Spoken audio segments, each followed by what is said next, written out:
días, hermanos y hermanas. ¿Cómo han estado? Muy bien. ¿Qué tal la semana? Sí. Bueno, en medio de todo, darle gracias a Dios por eso, ¿no? A pesar de tanta confusión, el Señor nos ha mantenido en pie y gracias a Dios por eso. ¿Qué tal si oramos para dar inicio a este tiempo y que el Señor direccione cada actividad? Señor, gracias por tu fidelidad que nos ha sostenido, Señor. A pesar de tanta dificultad, a pesar de la situación en que está el país, tú nos has sostenido y nos has traído hasta aquí. Gracias por eso. No nos permitas olvidarnos de los que están sufriendo, de los que están pasando necesidad. Podamos ser tus manos, tus pies, tu voz y ayudar, Señor, a quienes sufren conmigo. Gracias porque nos has traído para este tiempo, para poder juntos seguir creciendo en el conocimiento tuyo y en el crecimiento como comunidad, como hermanos. Tu nombre oramos, Señor. Amén. Entonces, si leemos el texto en Lucas, capítulo 20, 1 al 19. Dice así la palabra del Señor. Aconteció que en uno de los días, cuando Jesús enseñaba a la gente en el templo y anunciaba el Evangelio, se enfrentaron a él los principales sacerdotes y los escribas, los ancianos, y le dijeron: dinos, ¿con qué autoridad haces estas cosas? ¿O quién te dio esa autoridad? Jesús les respondió: yo también les haré una pregunta. Quiero que me digan, ¿el bautismo de Juan era del cielo o de los hombres? Y ellos razonaban entre sí diciendo: si decimos del cielo, él dirá, ¿por qué no creyeron? Pero si decimos de los hombres, todo el pueblo nos matará a pedradas, pues están convencidos de que Juan era un profeta. Y respondieron que no sabía de dónde era. Jesús le dijo: tampoco yo les diré con qué autoridad hago estas cosas. Entonces comenzó a contar al pueblo esta parábola. Un hombre plantó una viña y la arrendó a sus labradores y se fue de viaje por mucho tiempo. Al tiempo de la vendimia envió unos siervos a los labradores para que le dieran parte del fruto de la viña. Pero los labradores, después de golpearlo, lo enviaron con manos vacías. Volvió a enviar a otro siervo y ellos también, a este, después de golpearlo y ultrajarlo, lo enviaron con las manos vacías. Después envió un tercero y este también lo hirieron y echaron fuera. Entonces el dueño de la viña dijo: ¿qué haré? Enviaré a mi hijo amado, quizá él lo respetará. Pero cuando los labradores lo vieron, razonaron entre sí diciendo: este es el heredero, vamos a matarlo para que la heredad sea nuestra. Y arrojándolo fuera de la viña lo mataron. Por tanto, ¿qué les hará el dueño de la viña? Vendrá y destruirá a estos labradores y dará viña a otros. Y cuando ellos oyeron esto, dijeron: nunca suceda tal cosa. Pero él, mirándole fijamente, dijo: entonces, ¿qué quiere decir esto que está escrito? La piedra que desecharon los destructores, esa en piedra angular se ha convertido. Todo el que caiga sobre esa piedra será hecho pedazos, y sobre quien ella caiga lo esparcirá como polvo. Los escribas y los principales sacerdotes procuraron arrestar a Jesús en aquella misma hora, porque comprendieron que contra ellos había dicho esta parábola, pero temieron al pueblo. ¿Qué tal si tenemos el tiempo de alabanza, oración con nuestros hermanos?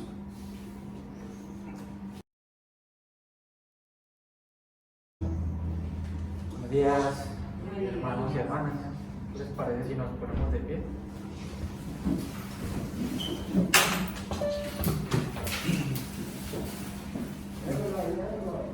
Y empezamos este tiempo adorando al Señor, cantando alegres,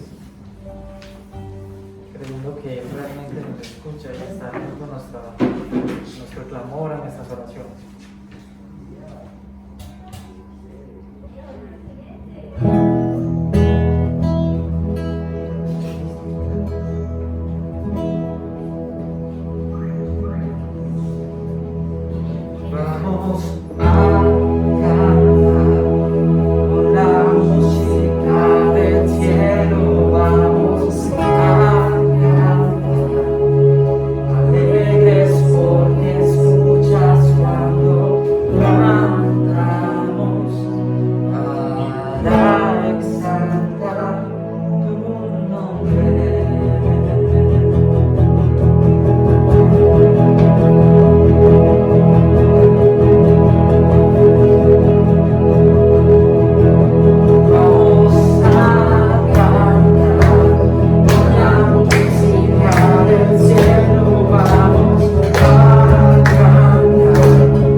Señor, ha pasado más de un año en que todo cambió, en que sin esperarlo, sin pensarlo, sin imaginarlo, nuestras vidas cambiaron, unas más, otras menos, pero todas cambiaron.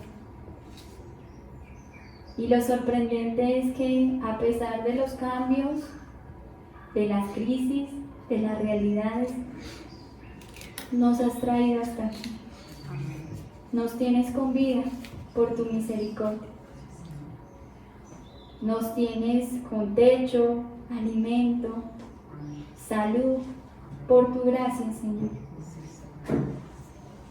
Hoy nos gozamos en poder venir a este lugar, compartir en comunión unos con otros y recordar aquel día en que partiste el pan y lo diste a los discípulos y también compartiste con ellos el vino, que serían símbolos que rememoraban tu entrega total. Señor, infinitas gracias por entregarte como un cordero sin poner resistencia,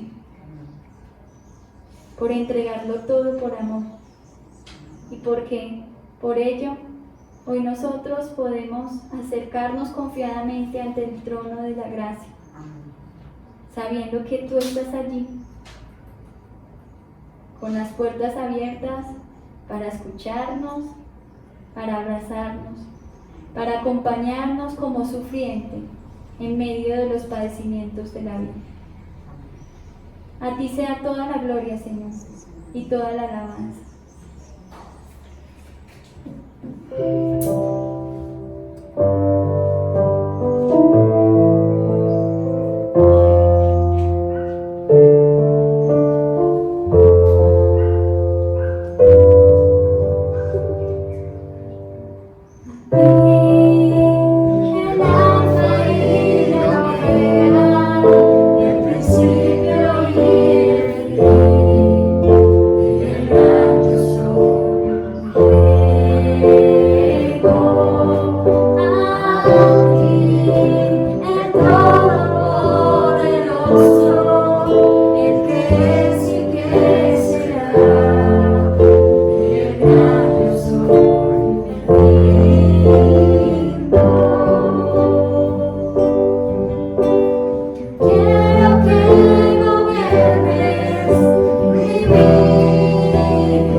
vivir en tu voluntad, en esa voluntad que es buena, agradable y perfecta, pero que no es como nosotros queremos.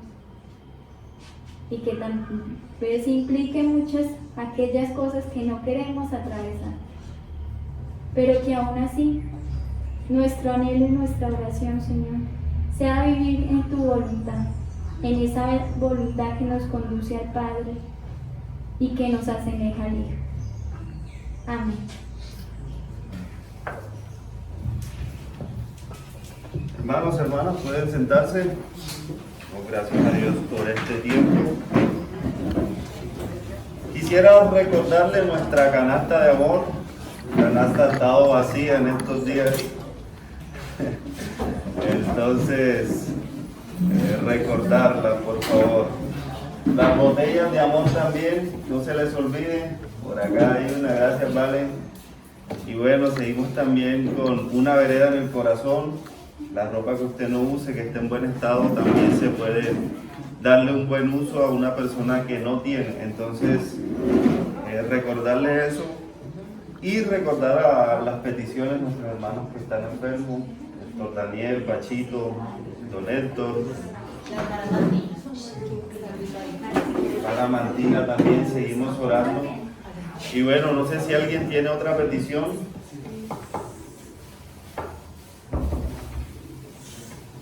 Petición es el momento. Si no, oramos.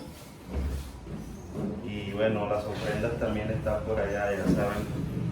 Y damos paso a la predicación en esta mañana. El pastor estará con nosotros. Entonces oremos. Señor, gracias por reunirnos, estar aquí juntos, poder crecer en el conocimiento tuyo. En esa unidad, Señor, juntos también queremos pedirte por nuestros hermanos enfermos. Oramos para que tú obres en ellos, Señor. Hágase tu voluntad. Nosotros queremos que se mejoren, que estén bien, pero hágase tu voluntad, Señor, en medio de esa realidad, por favor. Los hermanos que están pasando dificultad en diferentes áreas, te pedimos, Señor, que obres también en ellos, por favor. Oramos por los diezmos y las ofrendas. Sigue proveyendo, Señor, y de lo recibido de tu mano te damos. Háblanos, Señor, a través de tu palabra. En Cristo Jesús. Amén. Me alegra enormemente encontrarnos nuevamente esta mañana, verlos, ver rostros nuevos. Qué rico ver la iglesia del Señor, verlos a ustedes. Para mí es una alegría impresionante. Pues para mi esposa también, que hoy nos está acompañando. Ya les cuento, para los que de pronto no conocían un poquito la historia, hace 4 años y medio nosotros comenzamos el proceso de fundación de acá, de la iglesia, pero a nosotros nos enviaron a fundar la iglesia en estos dos sentidos. Lo primero que nos dijeron fue, va a ver si de pronto ya sale algo. O sea, de entrada ya nos estaban desanimando, ¿cierto? Vaya a ver si allá puede pasar algo. Y dos, a mí me invitaron a comer pizza el día que me iban a proponer venir a trabajar acá en la obra. Yo fui, me dieron pizza, la que quisiera, me comí 2 pedazos grandes, cada uno a 7.000, calculen. Cuando ya había terminado, me dijeron, hermano, qué rico que nos vaya a acompañar, tenemos 50.000 pesitos para ofrecerle, para que se venga a trabajar en Envigado. Y yo dije, 50.000. Y Susana gateando, ya estaba caminando, sin dejar el pañal todavía. Y yo dije, 50.000, Susana como gasta de pañales. Y nos metimos en esta locura. Ya vamos para 5 años. Nos tocó todo el proceso de muchos de los que aquí están, y esto me llena a mí de mucha alegría cada vez que puedo estar con ustedes. Entonces démosle gracias al Señor por lo que hay, por lo que viene. El Señor ha sido muy fiel con todos nosotros. Ya me ganó 100.000, ahí vamos. Sí, ok, ahí vamos.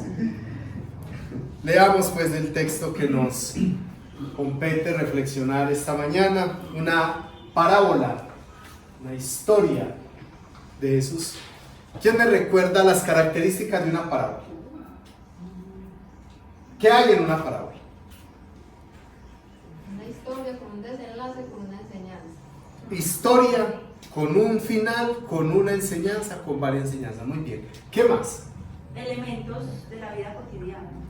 Elementos de la vida cotidiana, cosas que pasan. Cosas que pasan. ¿Qué más? Metáforas. Muy importante, muy importante. Las parábolas están cargadas de metáforas. ¿Qué es esto de una metáfora? Es decir, se nos va a decir algo, pero hay que tener cuidado porque detrás de algo hay otras cosas. Muy bien, metáforas. Voy a decir una que no se les puede olvidar. Esta es la principal característica de una parábola. No se les puede olvidar nunca. Nunca. A la hora que ustedes vayan a leer una parábola de Jesús, ustedes tienen que ir a mirar esta característica que les voy a decir. La parábola es escandalosa. Llega un momento en que ustedes dicen, no, yo ahí no. O sea, qué pena pues, pero la historia iba muy bien hasta este punto.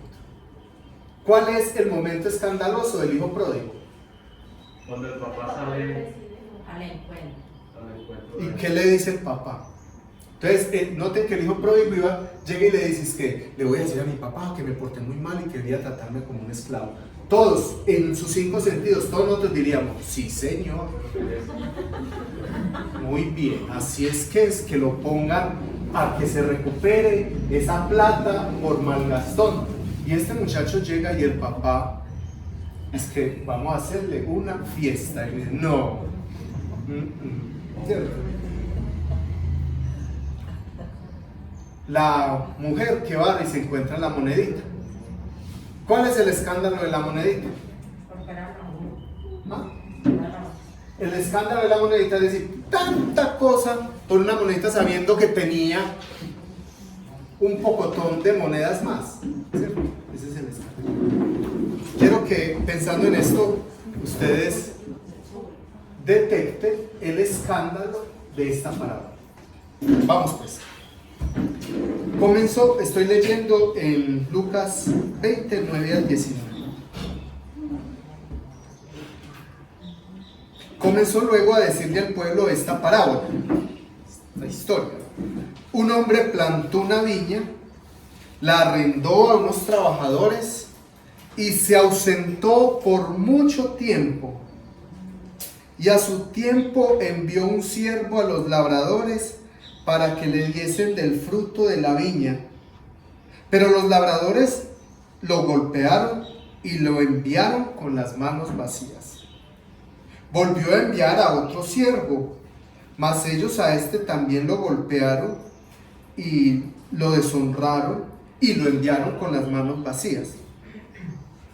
Volvió a enviar a un tercer siervo, mas ellos a este lo echaron fuera y lo dejaron herido. Entonces el señor de la viña dijo, ¿qué haré? ¿Qué haré? A ver, David, ¿qué haré? ¿Qué tendría que haber hecho?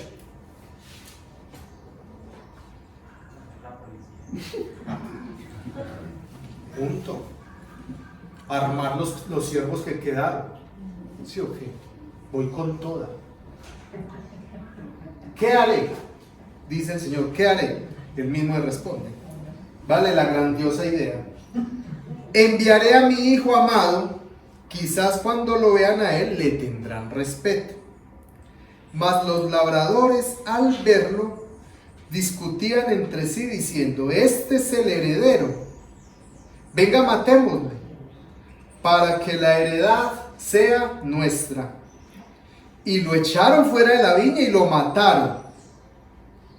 ¿Qué pues les hará el Señor de la viña? Le pregunta Jesús a los oyentes. ¿Qué hará ahora el Señor de la viña? Vendrá y destruirá a los labradores y dará su viña a otros. Cuando ellos escucharon esto, dijeron, Dios nos libre. Pero él mirándolos les dijo, ¿qué pues es lo que está escrito? La piedra que desecharon los edificadores ha venido a ser la cabeza del ángulo. Todo el que cae sobre aquella piedra será quebrantado, mas sobre quien ella cayere lo despedazará. Los principales sacerdotes y los escribas intentaban echarle mano a aquella hora, porque comprendieron que contra ellos había dicho esta parábola, pero también temieron al pueblo.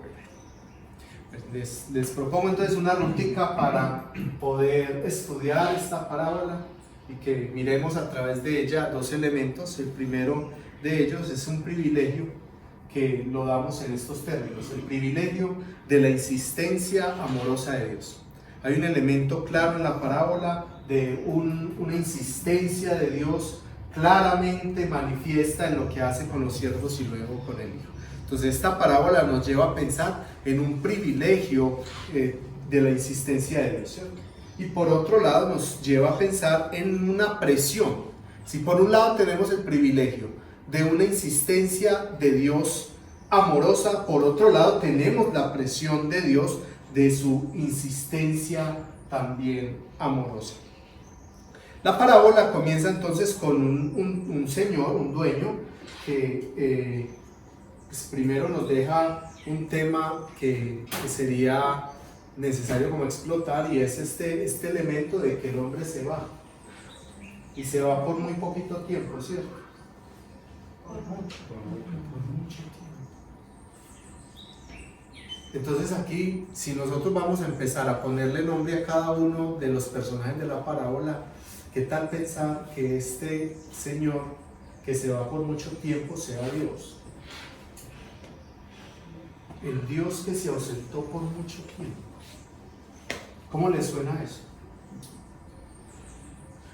O más bien se los propongo de esta manera: no hay momentos en la vida donde uno siente que Dios se fue, y que se fue por mucho tiempo, y que ha estado ausente por mucho rato.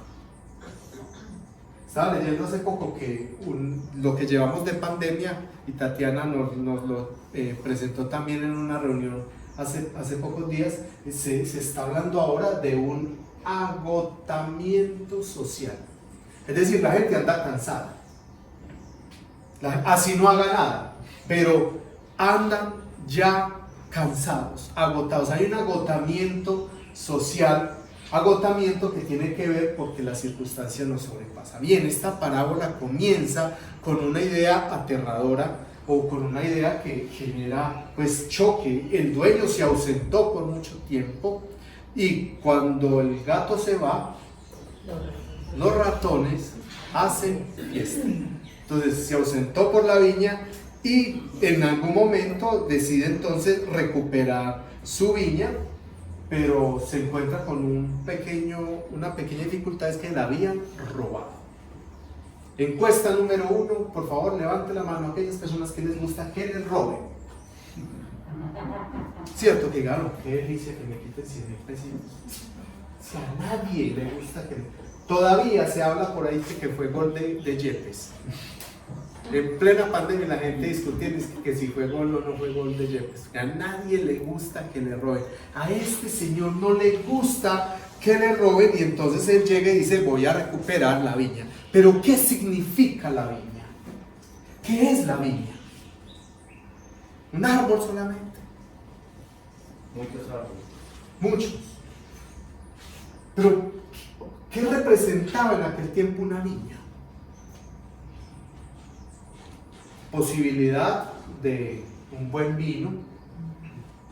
Sí, pero uno por eso no se va a hacer matar, pues, ¿cierto? Por un buen vino. La viña significaba, en este primer siglo, la posibilidad también de tener salud. Y es que mucha de la salud, muchas enfermedades eran curadas a través del vino. Pero también significaba la posibilidad de llevar una ofrenda al templo, es decir, de pertenecer a todo un rito, a todo un sistema religioso. Pero también significaba una buena economía en la casa. Pero también significaba la posibilidad de tener comunidad, de invitar a otros a la mesa. Vea, si lo pudiéramos poner en un término más cercano a nosotros, la viña significa felicidad, significa bienestar, salud, comunidad, economía, bienestar. Y eso se lo robaron. ¿Qué les parece? Eso no pasaba pues sino por allá, no se roba ni la salud, ni nada de eso. Este es entonces aparece para que ustedes, para que nosotros lo acerquemos un poquito más nosotros, el cartel de la viña. Porque hay cartel para todo, ¿cierto? Si hay cartel de los pañales y hay cartel de la leche, tiene que haber el cartel de la viña. Entonces el cartel de la viña en este pasaje llega y dice, esto nos lo apropiamos, esto es de nosotros. Y entonces el dueño comienza de una manera terca, muy terca, envía un siervo, lo devuelven herido, lo golpea, y el Señor dice, ven, lo golpearon, lo insultaron, voy a mandar otro. Y ese segundo también lo devuelven con las manos vacías, ahí suena mucho las manos vacías, golpeadas. Después dice, no, voy a enviar el tercero.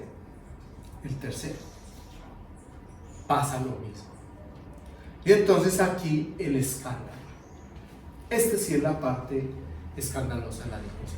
Como ya han herido a todos los siervos, entonces ahora se me ocurre la grandiosa idea de enviar a mi hijo, manda al hijo como una muestra de insistencia y de confianza, diciendo, quizás con las cosas vayan a cambiar. Y resulta que a ese le va peor. Porque a ese entonces no solo lo hieren, sino que lo golpean, lo deshonran, pero a ese lo matan y lo desplazan. El dueño de la tierra queda ahora sin tierra. Sin tierra. El mundo cambia muy poquito, ¿no?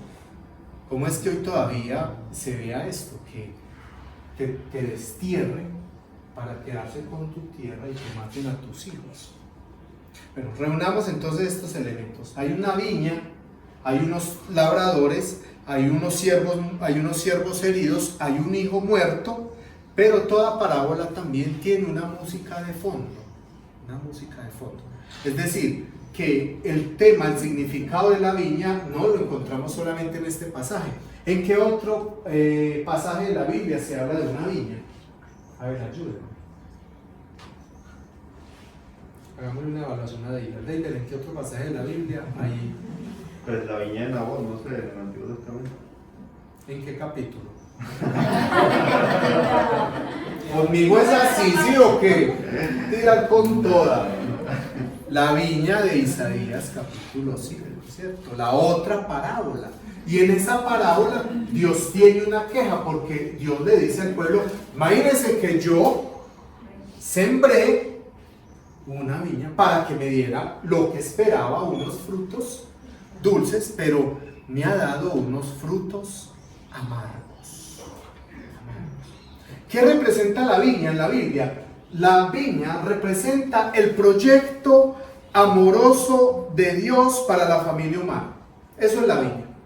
Es decir, Dios desde el Antiguo Testamento ya estaba diseñando o puso como metáfora la viña como el bienestar que Él quería traerle a todas las familias de la tierra, salud que Él quería traerle a todas las familias de la tierra, bienestar que Él quería traerle a todas las familias de la tierra.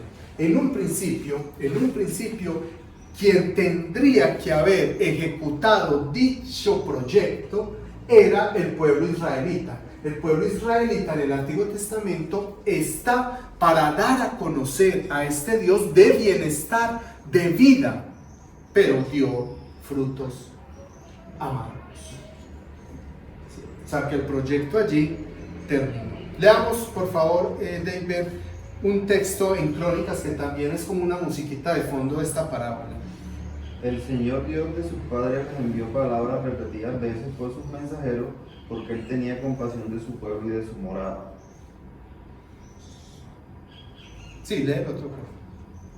Pero ellos continuamente se burlaban de los mensajeros de Dios, despreciaban sus palabras y se burlaban de sus profetas hasta que subió el furor del Señor contra su pueblo y ya no hubo remedio. ¿No les parece que hay como cierta similitud entre estas palabras de Crónicas y lo que está pasando en la viña? Les enviaba mensajeros, les enviaba a sus siervos, y esto lo que hacían era matarlos, porque se les estaba reclamando un bien común, un bien para todos. ¿Me hago entender? Entonces hay gente que no es capaz con esta idea de un bien para todos, de un bienestar comunitario. Se va a trincherar, ¿cierto? Egoístamente va a querer coger y que venga lo que venga, pero aquí, como dice un profeta de la guerra, plomo es lo que hay, ¿cierto? Plomo es lo que viene para todo el que quiera meterse con la niñita. Hay dos elementos más con los que tendríamos que darle sonoridad a esta parábola, ambientación a esta parábola, y tiene que ver con que ya Jesús, esta no es la primera vez que Jesús habla de un robo, no es la primera vez que Jesús habla de que al hijo lo van a matar. En el capítulo inmediatamente anterior, en Lucas 19, Jesús va al templo. ¿Recuerdan ese pasaje? Jesús va al templo y encuentra que en el patio de los gentiles, pueblo no judío, los judíos estaban haciendo ventas, ¿cierto? Es decir que, digamos, un ejemplo, yo era gentil, entonces yo llegaba al templo, pues como llego al templo cualquiera, cuando iba a la puerta y mi lugar para orar no hay. ¿Por qué? Porque los judíos estaban haciendo allí sus ventas. El problema del templo no es que se esté vendiendo, es normal, nadie puede llevar un becerro pues póngale de Betel hasta Jerusalén, es imposible, ¿cierto? Entonces allá llegar y lo comprar. El problema es que el pueblo judío se estaba robando el lugar que le pertenecía a los gentiles. Ese es un robo que se ve allí, y después a Jesús lo amenazan en el capítulo 19, versículo 47. La gente comienza a planear la muerte del hijo. Muy bien, entonces pensemos aquí. Dios dejó de insistir en un pueblo que sea bendición para las familias de la tierra, ¿sí o no? ¿Sí o qué? Es insistente. La parábola dice, entonces ahora les quitaré la viña y ya no la arrendaré, la prestaré, se la entregaré a otros. Mira, digamos aquí que Dios de lo desechado construye entonces nuevas cosas, porque el proyecto de Dios sigue, pero ya con lo desechado. Esto se lo voy a decir con mucho respeto, con mucho amor, y puede ser que ustedes luego me escriban y podamos tener una conversación más amplia. Pero es inaudito, creería yo, es inaudito que hoy todavía se esté defendiendo a Israel como pueblo de Dios. Que hoy la gente diga en las iglesias que hay que orar por Israel, así esté acribillando Palestina de la manera más sangrienta, que porque es el pueblo de Dios.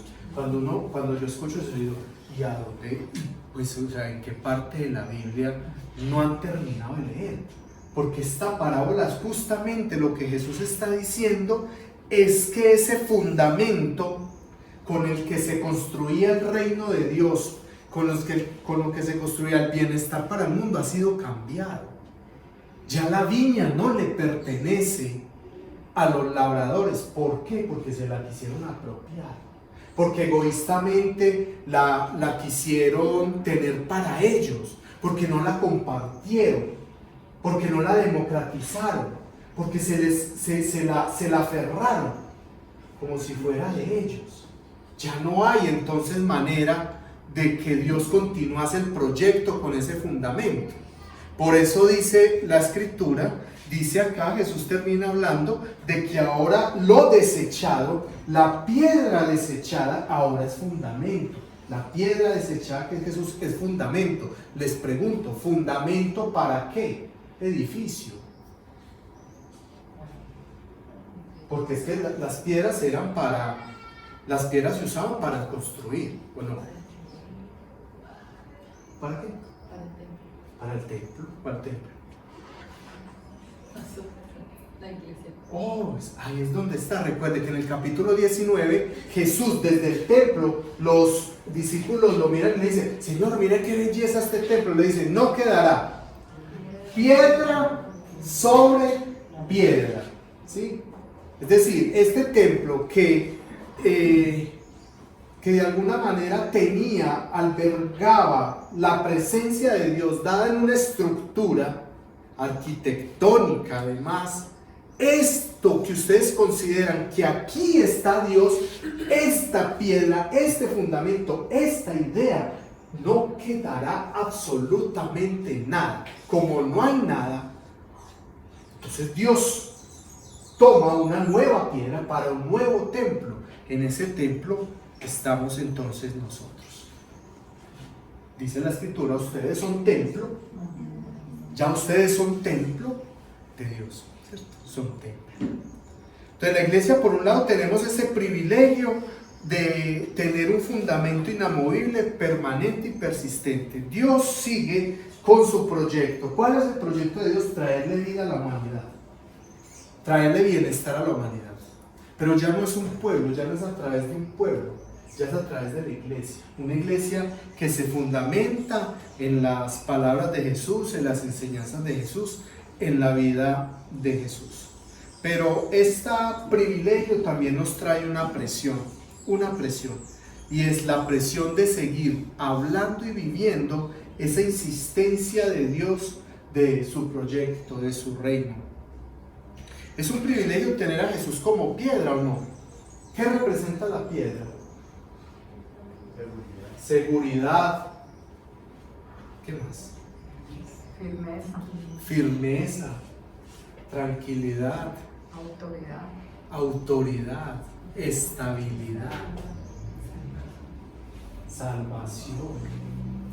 Todo esto es muy subversivo. Esto de considerar una piedra, piénsenlo nada más por encimita. Hoy nosotros estar hablando de que nosotros tenemos una piedra segura para fundamentar la vida, cuando recuerdo acá la teoría sociológica de este sociólogo Simon Bauman, que dice: vivimos en la modernidad líquida. Cuando él dice la modernidad líquida, es que usted en lo líquido, ¿qué construye? La economía está basado en lo líquido. ¿Cómo que en lo líquido? Tal cual. Mercados especulativos. Yo no sé mucho de economía, pero lo que alcanzo a leer, cuando hay crisis se empieza a especular con el precio del petróleo. Los que más tienen comienzan a decir que ya eso no vale tanto. Todo es una especulación, lo líquido. El amor, dice Sigmund Bauman, es un amor hoy que se fundamenta en lo líquido, en lo ligero. A mí me parece una idea aterradora.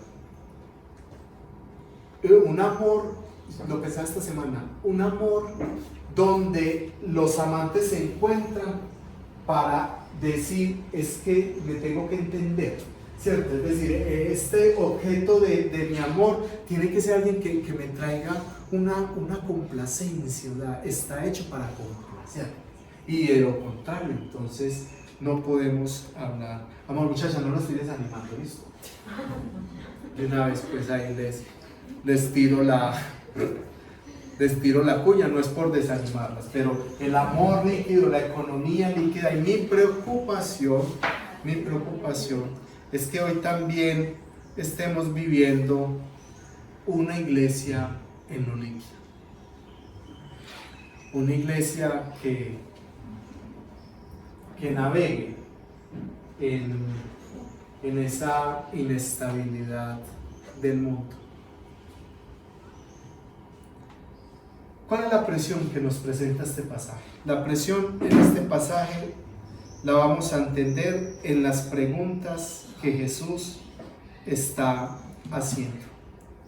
cuando les preguntan qué creen que hará el dueño de la viña, ahí ya hay una presión. El dueño de la viña va a insistir, entonces si va a insistir, esa insistencia recae sobre nosotros. Pero también está dada en la segunda pregunta, cuando Jesús llega y les dice a ellos qué significa esta palabra, cuando habla de la piedra que desecharon los constructores. Y es una presión porque en el tiempo de Jesús el pueblo no interpretaba. Esta pregunta tendría que habérsela hecho Jesús a los altos dignatarios del pueblo, a la gente, a los escribas, a los sumos sacerdotes, a la gente que tenía conocimiento, a la gente que sabía leer. Para ellos tendría que haberse esta pregunta: venga, díganme qué significa esta palabra. Pero Jesús le está preguntando al pueblo, al vulgo, a la gente que no sabe leer, a la gente que no tiene educación. Y esto es muy disruptivo, esto es muy transgresor, porque ahora lo que Jesús está diciendo es que ahora para interpretar a Dios se tiene que hacer es en comunidad, en el pueblo, en la pluralidad. Eso es muy bello, porque ahora quien tiene la capacidad de entender a Dios no somos los que estudiamos, no somos los que hemos hecho una carrera en estudio bíblico. La comprensión, el estudio, el decir sobre Dios está dado en las manos de todo el pueblo. Digan qué significa, le dice Jesús. Esto aumenta la presión, porque ahora somos nosotros los que tenemos que decir qué significa la fe, qué significa esta vivencia. Bueno, yo quisiera dejarles una invitación, y es a vivir esta insistencia radical de Dios a la construcción. Nosotros estamos llamados a construir. La pandemia nos va a dejar, y ahora ahorita cuando en Orlando, vean, así uno pase la pandemia y todo lo que ustedes quieran, en Israel ya le dicen a la gente: pueden salir con los tapabocas, pueden salir al exterior sin tapabocas, y la gente dice: ni de riesgos, me lo pongo. Porque este tiempo nos ha desmoronado la confianza, nos ha desmoronado la tranquilidad, la paz. No vayan a creer que esto es solo una cuestión meramente física. Esto mentalmente no nos dejó igual, no nos va a dejar igual. Pues hablo desde mi experiencia, pues a mí no me va a dejar igual. La manera en la que uno se relaciona con los otros ya no es tan igual.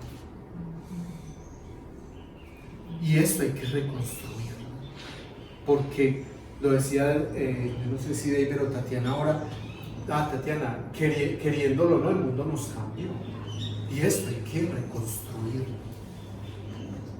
Y somos nosotros como iglesia, estamos llamados a reconstruir. Una de las críticas que yo he hecho a los muchachos que hoy están en las calles peleando sus derechos y demás es la siguiente: ellos saben que está mal y tienen el vigor de aplanarlo.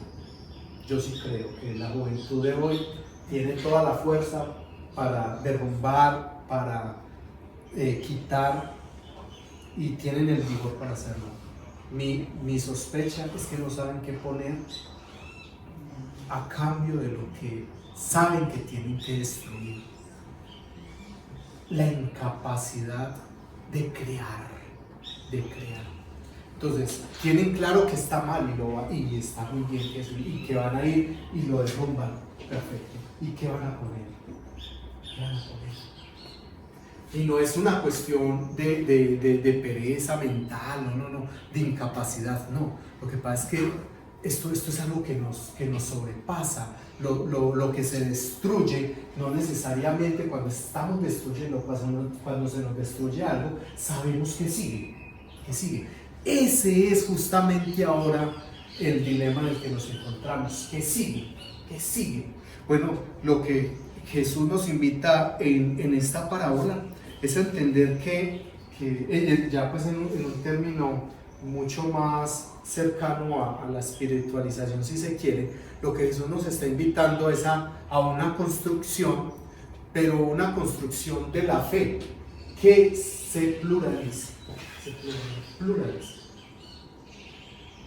El Dios de este siglo es un Dios, bueno, la forma de entender a Dios en este contexto, de transmitirlo, tendría que estar por fuera de cualquier sentimiento, de cualquier actitud individualista, elitista y excluyente. El Señor nos propone la construcción en un fundamento firme que es Jesús y en un principio. Con esto termino. Dios para todos. Dios para todos. Y este Dios entendiéndolo también como Dios en su proyecto. ¿Cuál es su proyecto? Un reino de Dios justo, un reino de Dios en el que todos puedan acceder a un bienestar de vida. Ese es el proyecto de Dios. Ese es el proyecto por el que nosotros rezamos, suplicamos todos los días y tratamos de vivir. Entonces, hermanos, hermanas, ante el desmoronamiento y el descalabro de la sociedad, la Iglesia tiene que seguir proponiendo la construcción. La construcción. Y no se le roben la viña al Señor. No intenten otra vez de llegar y apropiarse y decir esto es mío y fuera de mí, fuera de lo que yo pienso, creo y demás, no puede haber nada. No, respetemos que la viña es del Señor.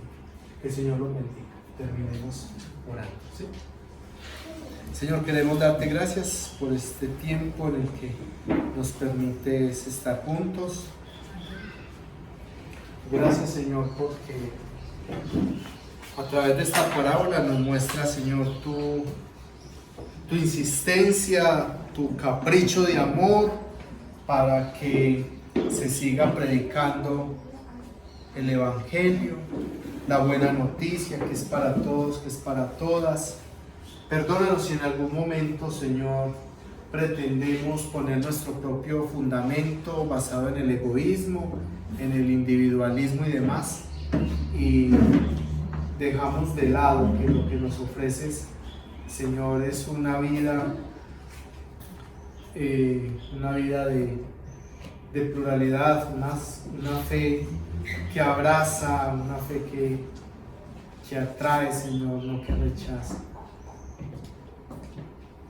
Te ruego, Señor, que nos ayudes a desenmascarar a aquellos que quieren apoderarse del proyecto tuyo de traer bienestar y felicidad a los seres humanos, que traten de desvirtuarlo, que tratan, Señor, de apoderarse de él. Oramos para que tú, Señor, como dice la palabra, les arrebates, Señor, lo arrebates esa intención, Señor, y pueda llegar la viña que traía salud, la viña que traía felicidad, que traía bienestar, que llegue a todos, Señor, como era tu propósito inicial y como sigue siendo hoy. Ayúdanos, Señor, a ser agentes de construcción sobre ese fundamento de Jesús. La enseñanza de Jesús es nuestro fundamento, la vida de Jesús es nuestro fundamento.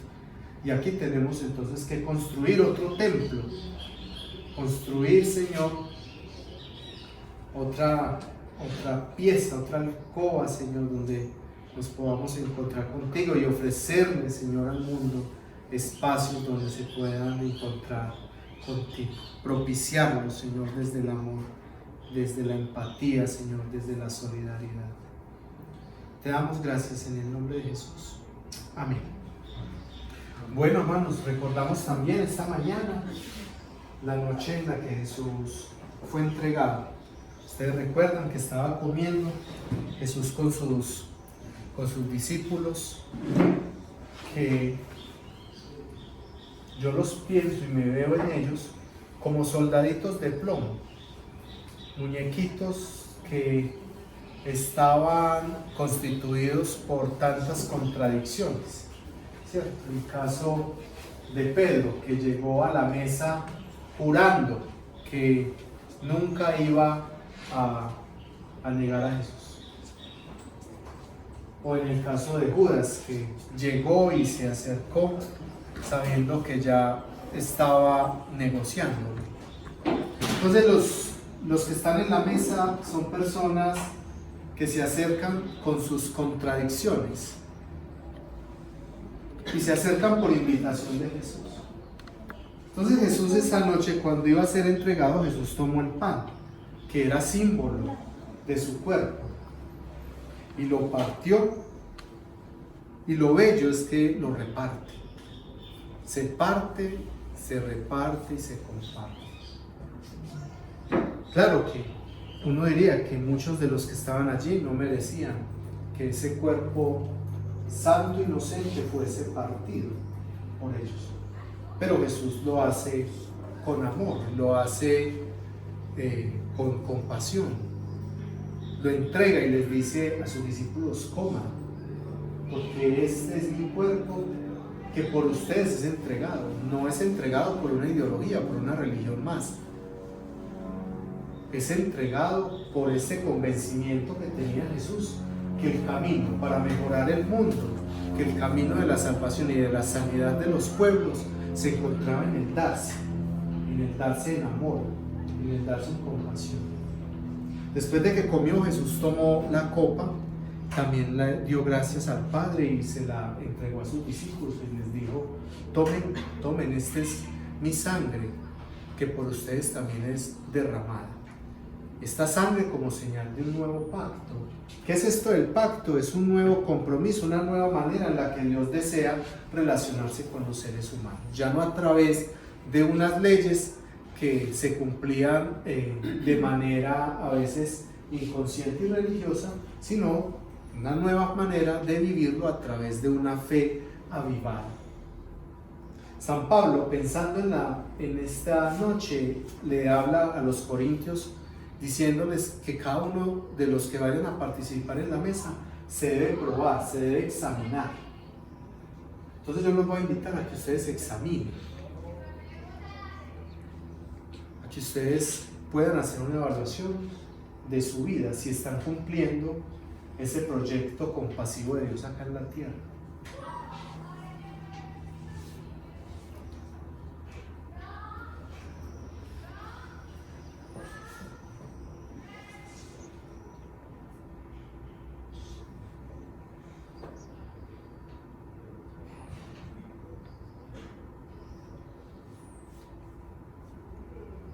Luego de examinarse, entonces dice San Pablo, como intuyendo, creería yo, de que en el examen casi nadie queda, ¿cierto? Que son como esos exámenes de la de Antioquia que no pasa a nadie. Ese es como el examen que se nos presenta que se haga, porque uno se examina y si lo hace con cuidado y si lo hace con conciencia, uno dice: no estoy dentro de los que. Por eso San Pablo dice: bueno, ya se examinó, sí, ahora sí, venga, participe. Porque entonces uno, para participar, uno va con la mentalidad de definitivamente, este no es por lo que yo haga, sino porque es un regalo de Dios. Pensando entonces en esto, los invito a que si no pasaron su examen de conciencia, vengan y participen del pan y del agua, porque está servida, es la gracia de Dios, esto lo provee el Señor. Símbolo entonces de nuestra vida espiritual. Comemos el pan y bebemos la copa, creyendo de que algún día lo comeremos por la misma gracia en el cielo, en el reino de Dios. Mi esposa está pensando que hace poquito le dije hacia un señor y se murió el mismo día. De verdad. Fue un señor al y le dije: y mañana lo podremos comer en la presencia del Señor. Dijo: amén. Y ese día se murió. Yo veo a mi esposa ahí como me decía que no vuelva a decir eso. Y yo digo: no, hay que decirlo porque no tenemos la vida comprada, ¿cierto? Sí. Pero no tenemos la vida comprada, mañana no podemos estar, pero estaremos comiéndolo. Recordarán ustedes que el pan Y la cena del Señor era en un contexto de fiesta, estaba celebrando. Por eso la cena la comemos con alegría, ¿cierto? Debería ser sinónimo de alegría.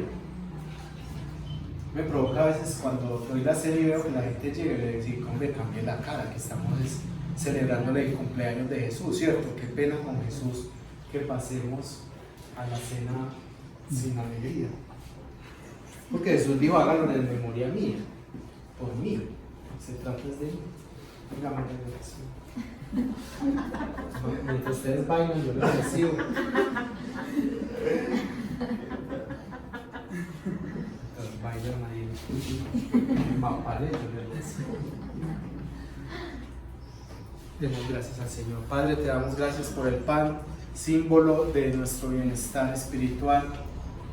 Comida para el alma, Señor, que nos representa el cuerpo de Jesús que fue partido, que fue masacrado, acribillado, por predicar la justicia, por predicar un camino que para los seres humanos a veces es un camino insoportable, es el camino del amor, de la paz y de la reconciliación. Comemos el pan en acción de gracias, creyendo, Señor, que mañana estaremos en la eternidad, participando otra vez del banquete, como nos habla el libro del Apocalipsis. Allí estaremos alegres, porque sabremos, Señor, que las cosas viejas pasaron, que ya no habrá lágrimas, que ya no habrá enfermedad, que ya no existirá el COVID, que ya no existirá el destierro, el desplazamiento, que la viña, por fin, será para siempre bienestar para todos.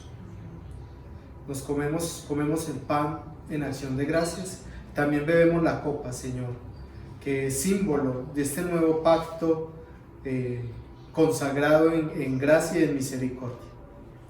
Ya no depende de nosotros, Señor, ni la salvación ni la sanidad de nuestras almas, depende de ti. Y tú amablemente, Señor, nos has llamado a caminar contigo en este reino verdadero, en este reino de amor. Te bendecimos en el nombre de Jesús. Comamos el pan y bebamos de la copa, seamos agradecidos.